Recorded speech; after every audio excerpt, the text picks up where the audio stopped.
Yukinori Uguni sinabing mahina si Casimiro. Mas malakas daw ang kamuo ni Tapales. Ito ang pag-usapan natin. Pero bago ang lahat, pakisubscribe po ng channel ko. Huwag nyo na rin kalimutan i-click ang notification bell para lagi kayong una sa balita.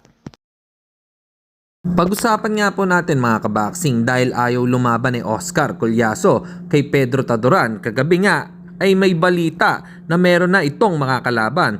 Ito nga ay si Gustavo Perez Alvarez na may kasalukuyang kartada na 16 wins at may isang talo lamang. Magaganap ang bakbakan nila sa April 3 sa Pingjanga Casino Resort sa California, USA. Didepensahan ni Pedro Taduran ang hawak niyang IBF belt.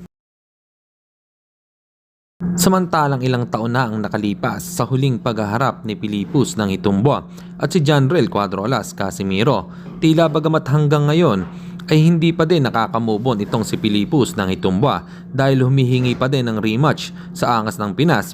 Wala namang sagot dito ang kampo ni Cuadrolas kung pagbibigyan ba nito ang hiling ni Pilipus ng Itumbua.